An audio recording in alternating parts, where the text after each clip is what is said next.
Remember the passion you felt doing that particular thing you always loved to do when you were a kid? Whether it was to laugh or to love or to explore, to play or create. Those passions weren't just you being a kid.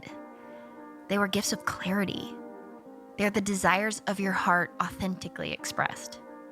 Hi, I'm Courtney Cole, and this is the Love Freq podcast where we remember who we really are and what we've come to this planet to create. It's here we make a choice. Love or fear. It's here we choose to vibrationally realign ourselves with the truth of our essence, love, 528 hertz, the love frequency, which therefore allows us to realign with conscious healing, authenticity, and creativity. Don't freak out. This is your true nature. Hey guys, I'm Courtney Cole, and welcome to this week's episode of the Love Freq podcast. Today is such a special day for me because I am bringing you one of my most favorite authors, spiritual teachers, Mr. Paul Selig. He's a legend in my opinion, you guys. He's a psychic, a teacher, and an award-winning author. And he and his work with the guides in their channeled text have literally changed my life. And you may be wondering, what's a channel text and who are the guides? And we're going to get to all of that. But basically, long story short, Paul's a clairaudient. And for those who are unfamiliar with the term, that translates to clear hearing. He's literally able to hear messages from a source that is known to him as the guides, and he dictates their messages into books. So how cool is that? And truly, these messages are not of this world. The level of knowledge and the level of clarity and unity that these messages offer in order to awaken the divine self in each of us is truly life-changing. So Paul, to say that it's an honor for you to be on this podcast is literally an understatement. Thank you so much for being here. I'm glad to be here. So real quick, Paul, can you explain to those who might not really know your work, who the guides are and how you've kind of come to know them and connect with them? Well, I mean, they're teachers. The guides I work with call themselves teachers. They've described themselves in different ways. It's not like I'm just talking to some dead person on the other side who has a couple of ideas. Guides work as a collective, and they say they've been doing this for a very, very long time. They were only called guides because my ex years ago, when my ex found out I could do this stuff, used to say, ask the guides this, ask the guides that. So that's the only reason I call the guides. It was convenient. It's not, they're real, that they could care less what they're called. Once in a while, they'll introduce themselves and they'll say, you know, if you need a name, you may call us Melchizedek, which is a priesthood and an old name. But truthfully, I just know them as the guides. There's one that I see visually periodically who I think is quite wonderful to look at. And, you know, they've come to teach. So they're here doing this job. And I'm really just the radio that the broadcast seems to flow through. So they've done 9 books now through me. The 9th will be out next summer. But they just finished that dictation about a month ago here on Maui, where I've been for the last 7 months. So that's it. They come to teach. Wow, that's incredible. And did you always feel like you've always been able to hear messages or like that? Or did something have to kind of happen in you to be able to open yourself up to that kind of teaching? A lot happened to me. You know, I think that there was a spiritual yearning or longing that was in me that I couldn't have acknowledged because I was raised sort of an atheist and I didn't go for much of the woo-woo. 25, a bunch of stuff happened. I had been a sort of hard partying, you know, playwright. I was about a year out of Yale and I was doing quite well, at least on the surface in the world. And I hit a real wall and I started opening up to the possibility of more out of sheer necessity, not because I thought it would be nice to get spiritual. But anyway, I had some experiences that left me opening sort of psychically at the same time. And that was a surprise. I quit drinking and, you know, I was a lot more receptive than I thought I was.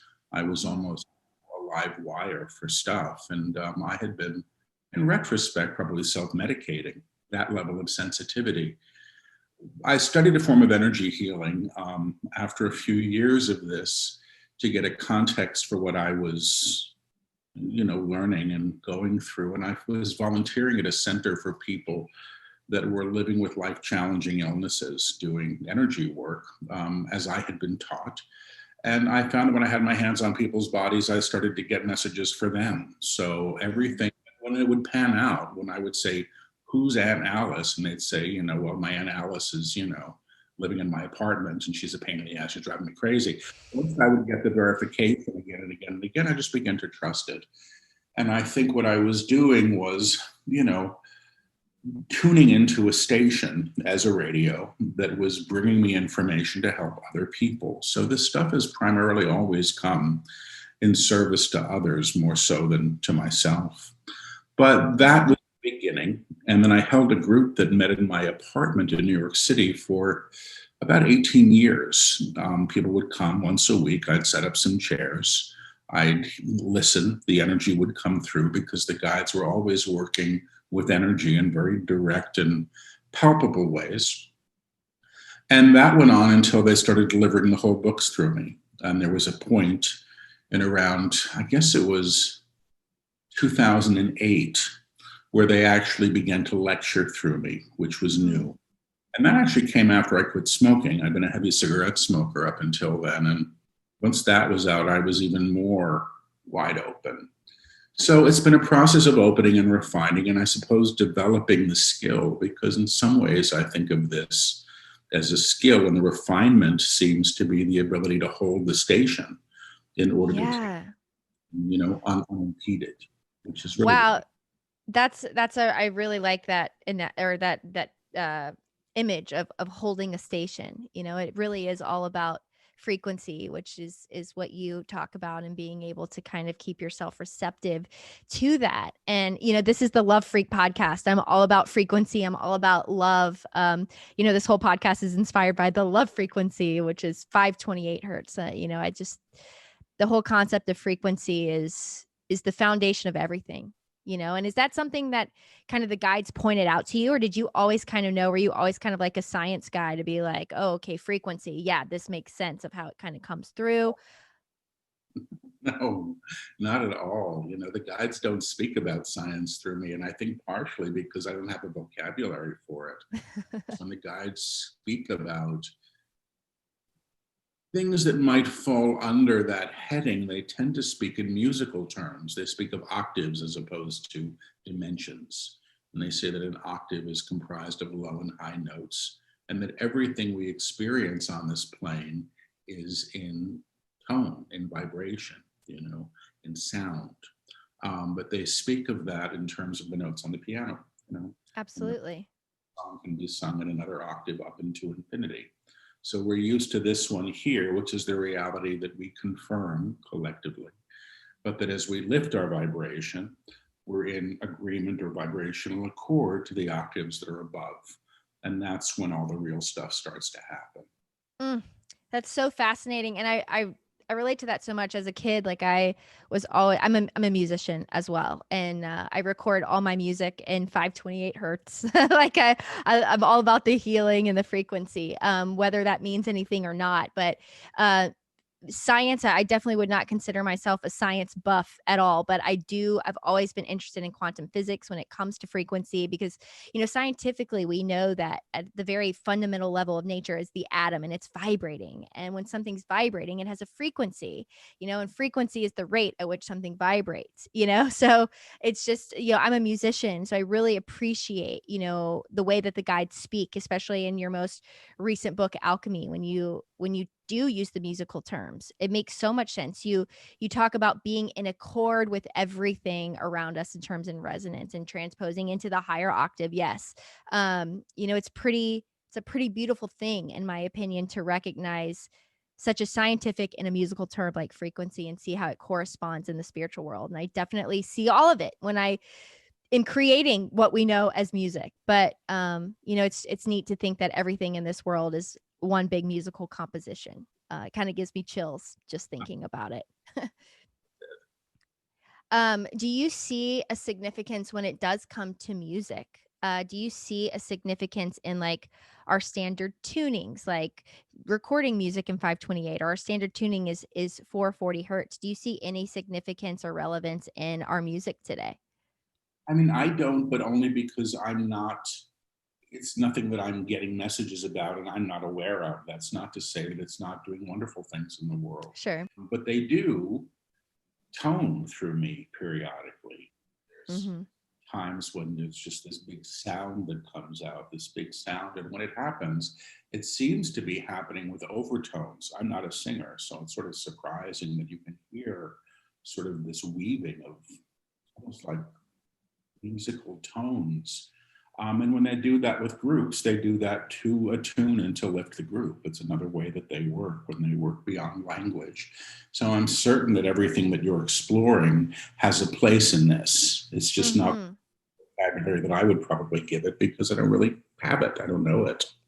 Absolutely. I'm sure it all corresponds in some way, shape, or form. But you often talk about the small self, or the ego self versus the divine self or the Christed self. The small self, being who we think we are based off of our perceptions and our experiences, as opposed to the Christed self, who is the truth of who we are in love and frequency.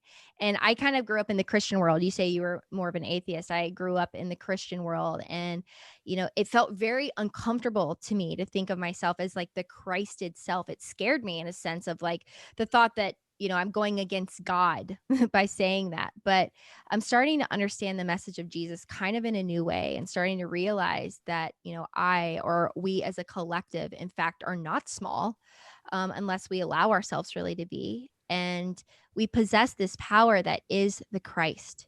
It says that in scripture, it says that the Christ is in each of us. But the Christ is not just one person. As we think like Jesus to be the one and only Christ, like it seems like the guides are saying the Christ is a consciousness, a mentality, an alignment that we can all achieve. And I'm starting to kind of understand that that's kind of what Jesus meant when he meant, follow me, follow my example. We don't just experience the kingdom of God when we die. It's available to us in every moment, through our choice to align as it. And his teachings kind of, show us how to get there. So I'm just wondering, according to the guides, like, what is the Christ and how can we achieve this state of consciousness? Well, their definition of Christ, which they gave early on, is the aspect of the Creator that seeks to be realized in material form. It really is who and what we are. So it's the divine spark. Sometimes they call it the monad. And the monad I understand to be, the singular that's of the plural, the piece of the whole, knows itself in union with the whole. So, they said early on in their teachings, you don't become the Christ becomes you. And that's where they sort of got the small self in its proper place. Now they speak about a level of unification with the divine, where the divine becomes its expression through you, not at the cost of who you are, but with the truth of who you really are. So the guides have often said that the divine self or the Christed self or the true self, they call it all these different things, is the essence and the truth of who you are. And they say, when they talk about Jesus, which isn't a lot, but they say he's participatory to these teachings, and that energy is present in them, and it's a true teaching. They say the teaching of Jesus is a true teaching, but they say Jesus realized the Christ, hence he became a doorway to others to it. And the guides say about the work that they're doing is that we become a doorway, or we become a portal. And this isn't done through effort, it's through a recognition of the truth of who we already are. So the guides say, they talk about something called the upper room, which I didn't know was in scripture when they started to bring it through. It was just something Absolutely. I thought. Somebody sent me the gospel singer Mahalia Jackson singing a hymn called In the Upper Room. I almost fell over because I thought the guides sort of, just titled it. But they talk of the upper room as the octave or vibrational field above the one that we're operating in now. And they say the Christ itself, or the true self, always operates there. That's where it exists, at that level of consciousness. And their work with us is to realize who we are through this process, so that we become who we truly are without operating as the mask or the small self's idea. Maybe this will help. When I was in my early 30s and I was struggling with these teachings, and they were just coming in fragments, And I always say I'm 99% sure that I heard this in channel, because I was just starting to channel in those days, because I wrote it down on a piece of paper. And what I heard was, freedom will come when the throne relinquishes its king. And I thought, what the hell does that mean? And it's the whole teaching in some ways. Who sits in the throne? And the guides say the small self, or the personality self, operates in a small kingdom. Everything is about me and what I want or should be, or what people told me should be. And the true self is the one who truly knows, the divine self. When the divine self sits in the throne, that's who's basically running the show, you're operating in the kingdom of, you can call it the kingdom of God. The guides call it the kingdom. And the next book they dictated through me is called The Kingdom. And their definition of the kingdom has always been, the realization of the divine in all manifestation. God is the presence of the divine as all things. And they say the one who knows that is the true self of the Christ itself, because that aspect of self is in union. And that brings up a whole bunch of other stuff, which is, you can't be the light and hold another in darkness. What you damn damns you back, all of these teachings that are so simple. And they say, every religion has a basis in truth, and they basically talk about it as a common basis. But the etymology of religions, or how religions have progressed over time, have moved to a kind of distortion from the basis of the true teachings, which are all they say about unity and the knowing of the presence of God, whatever you want to call God. Well, it's kind of that small self taking over, that control that has kind of dictated some of these religions, and then that's taken to different cultures and different translations. And then it's just all discombobulated at that point, But what are ways, I know throughout all of your books, you talk about, these affirmations or these attunements. You say, I know who I am. I know what I am. I know how I serve. I am in my knowing. I am word through all that I see before me. And then you close it with word, I am word. These attunements, are these the things that take us out of the small self and bring us into that Christed state? Like, is that something we constantly have to do? And can we ever just maintain that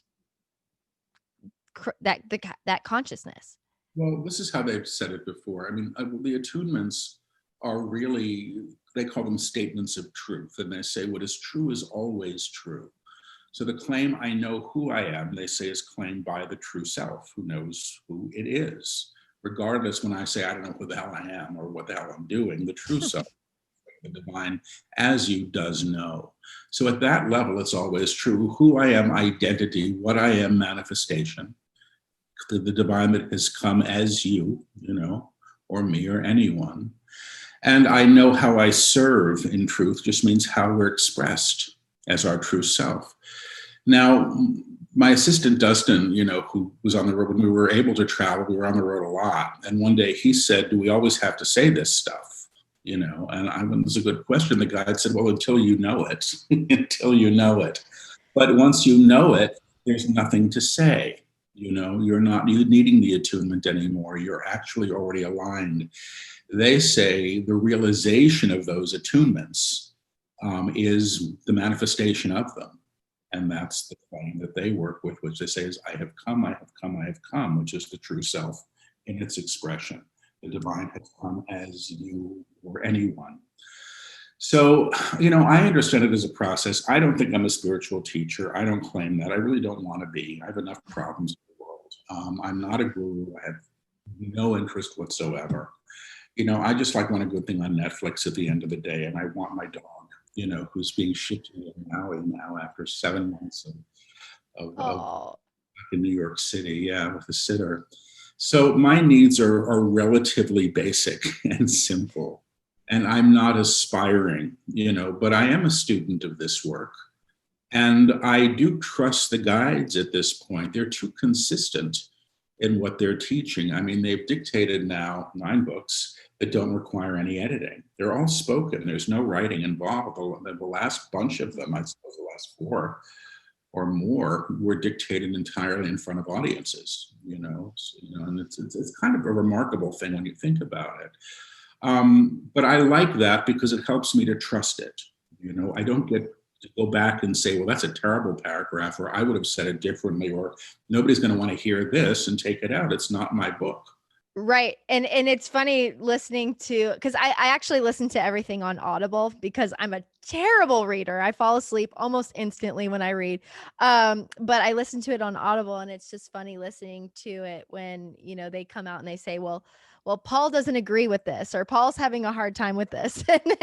And then you kind of, they answered the question that you're kind of confused about. It's just really neat seeing how it kind of all comes through you. It's very fascinating to me, and I think we all kind of have that ability to hear, or we have those clairaudient, clairvoyant abilities, but it's just being able to kind of learn to access them, right? And you are just on fire. It's so amazing to watch. But these attunements, you know, they're not just you think of affirmations, and you think of like the law of attraction, when you're saying, well, I have the big house in Maui, like we were talking about before we got on here.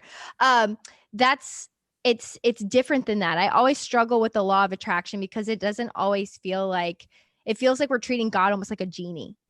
I feel like what we're doing when we say these attunements is when we align ourselves with that upper room, as the guides call it, and when we're in accord with all that that is, which brings us in alignment with the divine. And so, how is kind of all of that different than that New Age concept of the law of attraction? Well, I don't think law of attraction is a new age concept. I don't read other channel work, so I haven't read those books. And there's a lot of books I'd like to read. I used to buy them all, and then they would just sit on the shelf. And for whatever reason, I think I don't pick them up so that I can keep this clean, this whole channel clean. It's not informed. Once in a while, somebody will come to me and say, well, what do your guides say about soul contracts? And I'll say, well, that's Carolyn Mace's work. It's my guides don't speak about them. They won't speak about them in different language or in a different way. With this whole idea of the law of attraction, the guides say that we're in vibrational accord with everything we see and experience, and they say individually and collectively. So what that means to me is people are busy trying to get stuff. And I don't think that this is the teaching of getting stuff. I think it might be the teaching of realizing stuff, which is a little bit different. And what I want to say by that is, they say, the true self knows what it requires, or at a soul level, we know what we need. And what we're doing, and they say so much of what we're trying to get, I'm trying to manifest the perfect relationship, the big house with the pool, whatever it is I'm trying to manifest. They say we're generally operating from a list of things that we think we should want or aspire to, which are generally born out of the collective. So it's better to be young than old. It's better to be rich than poor. My guides, this is why I'm never going to be probably on the bestseller list, but my guides say things like, the millionaire and the beggar are both learning lessons of abundance, just in different ways. And it's you who make one better than the other. There are different ways of learning, and who knows what the soul's required by way of its learning. So we're still operating from this template of what we think we should want or get. The guides say when we're operating in the upper room or in the higher way, we're in our knowing, and we're also in the awareness of the source of all things. So we become receptive to our good. We're not trying to hammer it out. There's almost too many examples, but one of the easy ones that they used to give was, there's nothing wrong with a house on the hill. Somebody gets to live there. And they all would also say, and they've said it more and more recently, you can learn through anything. You can learn through that. Everything can be chosen and learned through. But they say, if you want the house on the hill so that you can be the envy of your neighbors, or to give you a sense of self-worth that you feel that you're lacking, you're creating in fear. And they say the action of fear is to claim more fear. And they say, look at every choice you made because you were afraid and see what it got you, which is more of the same. So the guides say we're already calling everything to us. They call this the mudra of creation. And they once said to somebody, it was in a reading, they initially said, no, imagine you're floating on your belly on a raft in the ocean. Everything exists in this ocean, and this is the process of calling the tide to you. It's really that simple. So, but they also say high, low, and in between. And you can do this with me if you want, and I'll show it to you. Yes. The mudra, so you can just do this. It's you're calling the energy to you, hand over hand, right? And just notice how your arms feel. And now just make this claim. I have a right to be here. I have a right to be here. Feel how your arms feel. And now we're going to try a different claim. No one else has the right to be here but me. No one else has the right to be here but me. You feel your arms getting heavier? Yes. That's low vibration. So it's a low claim. You can claim it, but then you move into consort or vibrational accord with the low energy that it calls to you. We'll try another one. Just do one more. Everybody has the right to be. Everybody has the right to be. If you feel your arms getting lighter, just make a note. See, it's a high claim. It's a universal claim.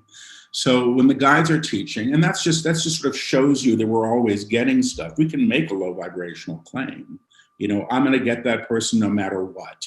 Even if he or she doesn't want me back, I'm going to have them. It's a low claim. You understand that? You can do it, but you're going to call to you that level of vibration, which is not very high. Wow, that is so powerful. Yeah, that is I love that so much, and I'm gonna use this. This is gonna be available. Like, people aren't gonna be able to see us, but I'm gonna have to post this on Instagram so people can see. That's such a great clarity point when we're, even asking ourselves probably things we need or want or whatever. Just being able to do that, that's super powerful. Where you're coming from with that. Yeah. I don't know that it's what one would do. Should I move to Alaska? Should I move to Detroit? I don't know if it's for that, but I think that you can use it to, I'm going to ask the guides, use it at your discretion. You will understand where you're coming from, where you're coming from, and why you claim what you claim. And they're saying, that's it. Wow. That's so cool. It's so neat to be able to see you do that here in person too. Really, really cool. Kind of back what you were saying, I loved what you're saying about stuff and just kind of what we put our worth in. And you talk about that a lot in the book of Love and Creation. And that really, a lot of that whole chapter on worth, you talk about worth in terms of stuff and what we give power to determine our worth. And I was just wondering if you could speak on that just a little bit when it comes to stuff and how our perception of it, how the small self views that our worth. Well, the small self, the guides say, knows itself through historical data. It doesn't actually operate in the present moment. It's always accruing evidence to what he or she believes will be or should be, which is always based in history. The guides say you can't have a should without a historical presence. The steak should be cooked this way. Well, says who? It's the idea. Right. So there was the question again. Oh, stuff. Oh, yeah. Well, you kind of already talked about the house on the hill and everything like that. I just loved all that you mentioned about just what we kind of put worth in and what defines us as opposed to just kind of what is. Does that make sense? Yeah, totally. The book that really addresses this is a book called The Book of Love and Creation. No. Is it? Yeah, it is The Book of Love. Yeah, it was. Yeah, that. It's actually a different one. That one is where they get it. I've not read that book. I dictated that book and I had to type it up from the recordings. It almost killed 500 pages. Oh my God. I had to type it and listen to myself. So now they're a transcriptionist. We just send the recordings out and I don't have to read them until they're in galleys. And then I do read them. No, this is called The Book of Knowing and Worth. And that's the book that really speaks about this in a way that I found really helpful. Because the guides say there, we're always ordering off of the menu of what we believe we're allowed or can have. That's it. We're not going to say I can have this or this is okay for me if we don't believe it. We're never going to take something off the shelf in the store that we don't think we're allowed to have or can't afford. The affordability in this case seems to have to do with worth. Now, I'm getting a lot of different lessons in this. Right before I left New York, I broke a lease on, I was like living in an apartment that I had never really been happy in. And I thought, you know what? I can break a lease. I can pay up the money. And I got my dream apartment in Manhattan. And everything, and then I was working in Costa Rica and doing a retreat, and New York City shut down in the middle of the retreat. And it became clear that I wasn't going to go home.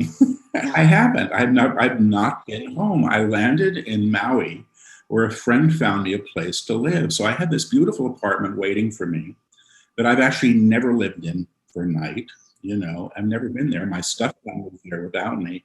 And I found myself living in a tiny house with a hot plate here on Maui. And what Hey, at least it's not a bad place to live, right?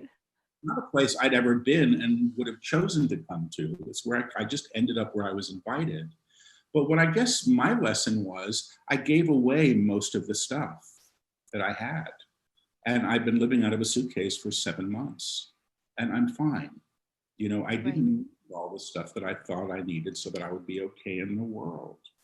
It's just what I've discovered. You know, I've become much, much, much more unattached. Now, I don't think there's anything wrong with stuff. I think we're allowed to enjoy it. I've been as poor as anybody I've ever met in my life at different times. And I've learned an enormous amount of being alive through that. But what you finally learn, I hope, is what the source of abundance is. And, you know, if the source of abundance is your partner, your job, you know, what you think you're here for in terms of business, you're actually, the guides would say you're acting in idolatry. You're making your boss your job, or your boss your God, or something like that. And the idea of knowing the source of all things is just knowing, and the idea of infinite supply, that there is enough. But that's a level of consciousness one again has to come to in order to accept. Other than that, it feels preposterous and wrong-minded. And when I was, you know, too poor to buy a cup of coffee when I was about 26, I would have thought the same. That's preposterous. But your consciousness can change as you expand your idea of what's possible. And until that happens, not much changes. So powerful. I'm going to switch to the book of Alchemy here for a second. You talk about how everything is of God, and with the state of the world, you know, I feel like, you know, this is a really great yet hard concept to understand, with everything kind of in disarray a bit. But I love this quote. The guides say, to know God is to be without God and with God, and in darkness and in the light, and the totality of all and the totality of nothing all at once. And you mentioned the only separation from God can occur is like when we're just in denial of God. And the guides say denial of God is the mask you wear. It's the mask you put upon your brother. Denial of God is your fear. And denial of God is the act against your brothers. Now, God is all things. Fear must be present as God, but fear denies God, so knows itself as separate. And I love this so much, but I'm a little confused at how fear can be of God, but also in denial of God. And I think that goes without saying for everything more than just fear. Like when we think of our ego self and all that it possesses, we can say that, you know, it's all of God, but how do we know what is denying God when it comes to like our political views or our moral compass or the fears we hold due to traumas and or experiences? Like what? Books. I mean, a whole lot of it. And it's partially because I've had so many questions about this stuff. You know, the idea that God is all things or nothing at all is an old concept. It's, you know, it's basis of many religions. 12-step world stuff holds that in the literature as well. But what does that really mean? And the whole question came up because I would say, or somebody would say at a workshop sometime, you know, well, what about fear? If God is all things, what about fear? And they say, well, yes, fear is of God, but denies it. So you can be the daughter of a king and deny it and not claim your inheritance. I am not that. I am not what you say. Well, the parent still recognizes the child, but lets the child go say, okay, if you don't want it, you don't have to have it. You know, I mean, that would be one way I suspect of looking at it. That's a great way. That's free will, right? We have free will. The guides say we have been gifted with that. They don't override our free will. They don't tell me what to do. I wish they would someday. Me too. I've used the example before, like, you know, if I want to walk into the middle of into ongoing traffic, I can. They're not going to stop me. But if I say, is this a good time to cross the street? They may well say, not wise, which still gives me the choice. You see, Wow. they're not going to deny me my right to choose. But in their books, and I think in the last couple of books especially, they begin talking about the use of will and aligning will, the will of the personality self or the small self to the divine will. And they speak about that as a braiding. They talk about it as the braiding of the will. So there's this one paradigm, which is thy will, not mine, be done, which is, my will is bad or inferior and take it over. And what they're talking about in their books is coming to this place where the will becomes unified, which is I am one with this force as opposed to operating in opposition. So, they honor the will. And even with a lot of their attunements and in the books, they'll say, we require your permission to do this with you. If you want to do this, Absolutely. but we're not going to drag you to the altar, unless you want to come. And that's really up to us still. For sure. And, you even mentioned in the book, you say the denial of God is kind of our biggest problem. And, I look at, like, even in the Christian world, like, I think even people in that world that think that they're honoring God in a lot of ways sometimes are denying him as well when we keep making ourselves small or whatever it may be. Like, there's any religion, right? There's things that within the religion still deny God, or we don't even realize it. And then you talk about reclamation, and how everything can be reclaimed that was once in denial of God.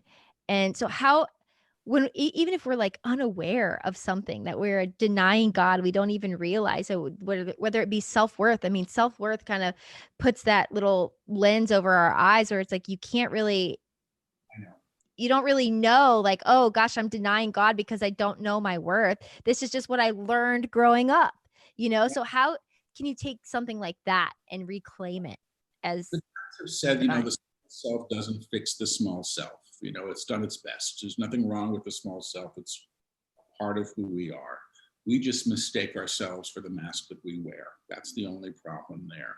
But the guys say the true self knows and the small self thinks. And the guides say to know is to realize. So it's at the level of the divine self, I think, that awakening occurs, not trying to force it, and not even through, I suspect, the idea of self-improvement. If I had a better attitude, those are ways we can work with the personality self. But I think that what you're asking is, how do we know these things? Well, there's some basic moral compasses, I think, that are useful, which is, and this is as it relates to religion, you can't be the light and hold another in darkness. It's really very simple. And what you damn, they say, damns you back. And that includes the self. So if I want to be angry at my body, which I often am, and I'll say, I should be this or I should have done that, I'm actually harming myself. And that's an easy one to say. But the guides also say what you bless blesses you in return. And what they say a blessing is the realization of the presence of the divine upon the thing. It doesn't mean you condone it. It doesn't mean you're pretending it's not upsetting. But to bring the presence of the divine to something, to bless it, is to re-see it and to lift it to a higher level of vibration. That's the purpose of it. And so much of these things, I think, are actually metaphysical statements and metaphysical instructions. It's not the idea of praying over your food isn't something you do out of a sense of duty. It's a realization of the presence of the divine in what you're eating. And the guides would say, I suspect, because they have said, the only real problem that humanity faces is the denial of the divine, which is we're deciding that God can't be where we say God can't be. And that person, those people, in any of those things. And when we do that, we put those things in darkness. And they say very, very, very simply, what you put in darkness calls you to that darkness. And that's just vibrational accords, the same thing. It's that same thing that we did there. So if I want to say those terrible people, I align at the level of terrible people. The guides have said in their teachings, you can't lift the evil man to the upper room because you have made him evil. And that means judgment. exactly, your judgment of the man brings you to that level. You can go to the upper room or to that level of consciousness where you're not operating in fear, and judgment is fear. It's just a mask fear wears. And from that place of recognition of the inherent divine in the man, you can lift him, which can also transform him. So they say, you can't make anything holy. Everything already is, but you can deny the divinity in anything. And what you give your attention to at that level, you compound. So imagine, and they've done, I don't remember the scientist, the one who did the experiments with water and the jug. Yeah, Dr. Emoto. And so everybody's sending all their negativity into this one jar and blessing the other, and you could see the difference. And the guides say how we hold anything in consciousness informs the thing held. Yes, absolutely. And so how can you help me out on this one?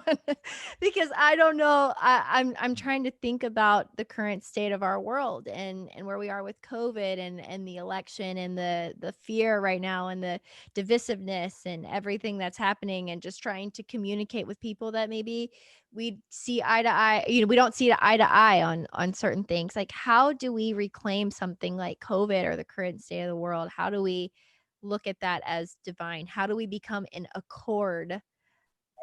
I don't know how to say this. I mean, in a lecture they gave a few weeks ago, they say you think that the ship is capsized, but in fact the ship has been capsized and it's being righted.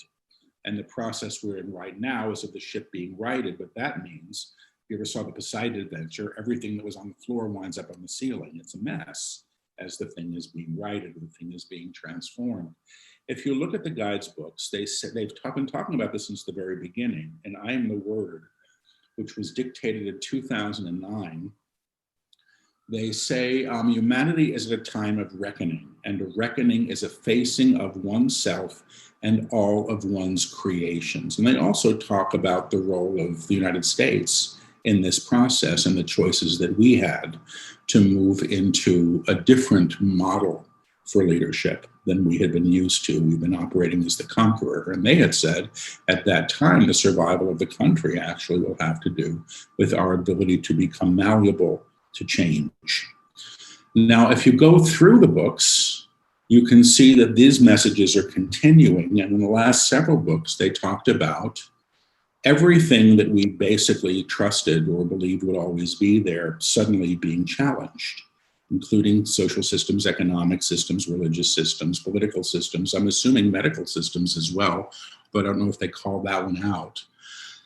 So I have to say that all of these things then become opportunities. I also understand that from what they've said is that, this is in some ways the last big hurrah for fear. In the face of this change, we're being invited to fear.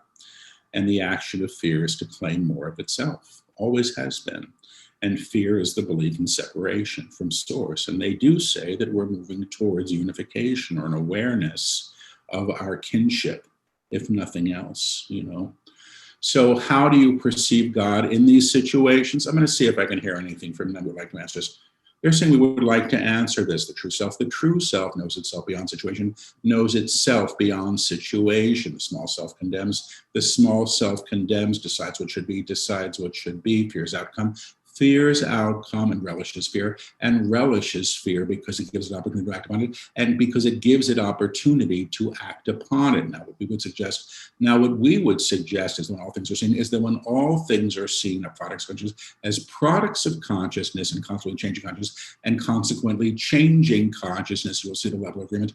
You will see the level of agreement that is now coming to a new possibility, to a new possibility. As if the barnacle concept, it is if the barnacle are being pulled from the ship as the ship rights itself. As the ship rights itself, what will be presented finally? What will be presented finally will be resembling a new ship, because what it has contained, because what it has contained, what it is disavowed as of God, what it has disavowed of as God is released. This is the process we're going to go now. This is the process you undergo now. Now, humanity claims all these things. Now, humanity claims all these things in accord. Vibrational agreement. Vibrational agreement is accord when the collective announces itself as changing, and when the collective announces itself as changing, which in fact is occurring now, which in fact is occurring now, that resistance to change. That resistance to change will make itself known, and again, will make itself known in any way it can. This is how things are healed. This is how things are healed. They must be seen. They must be seen. They must be reknown. They must be reknown, brought to the light to be reclaimed in a higher order, to be reclaimed in a higher order, octave, the true self as you. The true self as you is already aware of this, is already aware of this. She is unafraid. She is unafraid, and she knows the truth, and she knows the truth without being told, period. The same period. Wow. Wow. Incredible. That is so cool. Thank you. And thank you to the guides for that. That was amazing. And yes, I can see all of those things happening. It does feel like an awakening, and I love the analogy of the ship and how it's being made right. I love going back to that, and it's kind of what they were saying. And I have this theory, and you might think I'm wild and crazy for saying this, but when the world is crazy like it is, and people always assume that it's the end times. You look at the book like Revelation, when it says that, there's going to be all these natural disasters, these plagues, et cetera, et cetera, et cetera. And Jesus is going to come riding on the clouds and the whole thing. But I have this theory that the end times are kind of happening now. And they've happened before. Like when we've experienced anything that kind of reawakens us to a new level of consciousness, the Christ comes again in each and every one of us at different times, and yes, maybe collectively it's happening more in a sense now, but that collective consciousness is being elevated, or ideologies and mentalities, like the guide said, are being reclaimed through COVID, or through some of these natural disasters, and through these systems and programs that we're realizing aren't serving us anymore. You mentioned in your book, and like they said, that everything will be made known. Everything will be resurrected in the light, and that's been said in scripture as well. So it's seems like it's the right thing, and it's happening over and over again as the Christ is becoming alive in each of us through our different experiences. And the reclamation that you use in your book, the Attunements, I have come, I have come, I have come. Jesus said that. I feel like it's the awakening of the Christ in each of us. Would you agree? Absolutely. That's the teaching. It's a beautiful, beautiful, beautiful thing. So Paul, I want to say thank you to you and the guides for coming on today, for doing this. This has been such an honor.